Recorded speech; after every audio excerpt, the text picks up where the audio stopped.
face the difficulties of today and tomorrow, I still have a dream.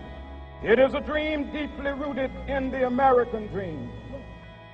This nation will rise up and live out the true meaning of its creed. We hold these truths to be self-evident.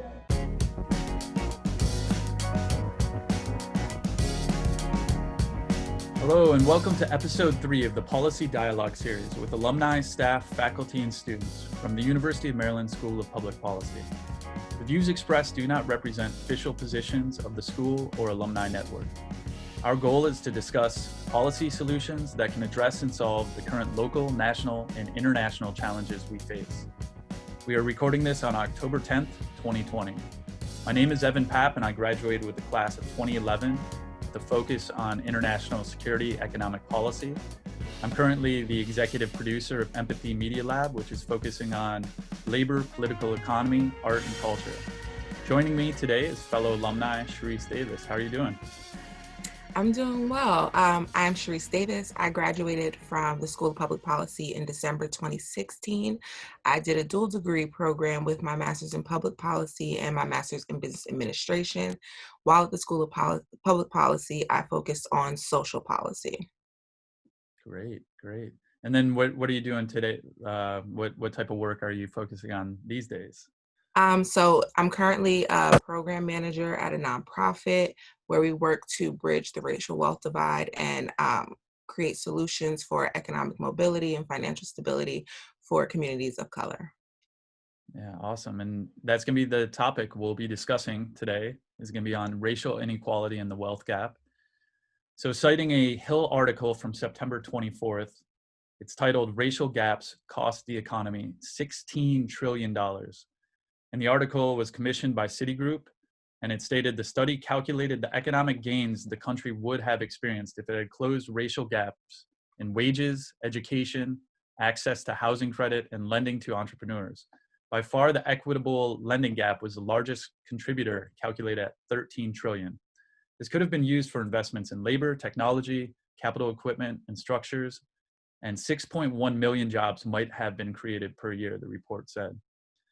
So, Charisse, since this is one of the things that you're focusing on, can you talk a bit about the problem of the wealth gap, racial inequality, and how you're approaching this problem in your work day to day, and maybe discuss some solutions that you're seeing? Sure. So I think it's interesting that you cite that. One of the things that I feel like is important in working towards closing the racial wealth gap is to ground all of the work that you're doing in data. So it's important to note that when we talk about the racial wealth gap, we know that Black households own 10 cents of wealth for every dollar owned by white families. And for Latinx households, that's 12 cents of wealth for every dollar held by white households. And so we have to look at the things that are contributing to the racial wealth gap. And so one of the things you mentioned was the lending gap that is limiting the success and the opportunity for Black and Latinx and minority-owned businesses. But then we also have to look at things like the racial wage gap. So communities of color are earning incomes that are anywhere from 35 to 45% lower than their white peers for the same or equal amounts of work. And I think that often people kind of attribute those things to deficits in communities of color without recognizing that these are like systemic issues that contribute to all of the inequality that we're seeing. Yeah, that's so true. And this Citigroup report, focused on some solutions, and the solutions they offer is supporting diversity and inclusion initiatives from the top. Right. Recruit more Black board members on corporate boards, engage in corporate social responsibility, develop metrics to analyze, report, and react to this problem, and dismantle structural barriers to hiring Black talent. But do you think this is enough? I definitely think that that's a start. One of the challenges that I see with diversity and inclusion in a lot of organizations is that they put these people in positions to kind of fill quotas, but they don't necessarily give them power to do things. Or they put people in decision-making positions, but the actual authority that they have to recreate the systems and structures that they have internally that are leading to those inequities is non-existent. And so one of the things that people of color see as they rise up in these organizations and get these positions of power is that there are systems in place that kind of prevent them from investing in Black and Latinx communities. There are just different things, that obstacles and barriers kind of at every turn, and they don't necessarily have the power to knock those down. They may call them out, but the organization itself is not ready to do that internal work of fixing all of the challenges and issues. And so I say that that's a start, because it doesn't really help to put people in positions if it's kind of just like not necessarily a facade, but kind of just like to seem amenable, to seem like we do have Black people on our board. But when it comes to actually trying to challenge things that create barriers for Black people, we're not actually addressing those, or we don't give them the power to implement creative solutions or be innovative in ways that would facilitate more people of color in our organization, or that would facilitate elevation for people of color once they kind of get in the door. Yeah, that's really helpful. What you mentioned about actually empowering these workers who do come in the door, and then the actually addressing some of the more structural issues. I think one of my greatest critiques in our current government in our country is looking at finance and looking at the banks, and the largest banks reside on Wall Street.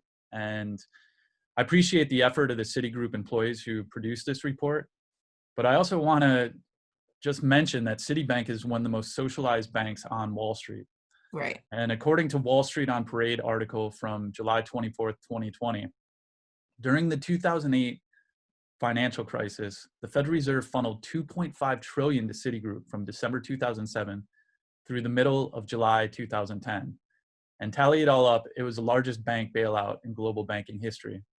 I also want to cite this October 1st article from 2020 by Philip Matura, who's director of the Corporate Research Project, as they were collecting a new category of data for violation tracker of class action lawsuits brought against financial services corporations engaging in discriminatory practices against their customers.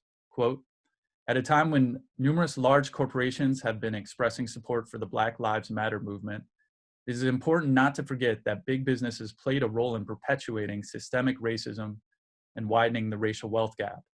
He goes on to say that his organization has identified a total of 30 cases in which banks, insurance carriers, and consumer finance companies paid a total of $4 million in settlements over the past 2 decades to resolve allegations that they charged higher premiums or interest rates to minority customers. Just looking at some economic policies that may be able to help address this racial inequality and the wealth gap. Charisse, do you want to begin to just kind of offer some general solutions as you may see it? Sure. So one of the things that I mentioned earlier that I think is key in supporting closing the racial wealth gap is the ability to be innovative and to kind of think not necessarily of things that have not been done before, but think of ways that we can inject wealth and support into communities from various aspects and various areas. So one of the things that I think would be supportive, not just of communities of color, but just in general, especially considering that we're dealing with a pandemic. There are a lot of people who have lost their jobs or lost income as a result of the pandemic, and the support that we're seeing from the federal government has been a bit limited. As we all know, Americans got one stimulus check, and we've been kind of dealing with this pandemic since March. There are people who have lost unemployment benefits who are kind of like now have fallen off that income cliff because the unemployment benefits have dropped down such a significant level. So seeing things like suspended rent and mortgage payments at this time would be helpful, not just for communities of color, but for all Americans. But I feel like specifically in communities of color where we're seeing most of the economic hardships and most of the economic impact being suffered, they would definitely benefit from something like that. Also looking at things like children's savings accounts, children's tax credits to increase refunds for low-income communities, mandatory kind of like federal jobs guarantees, increasing things like the minimum wage.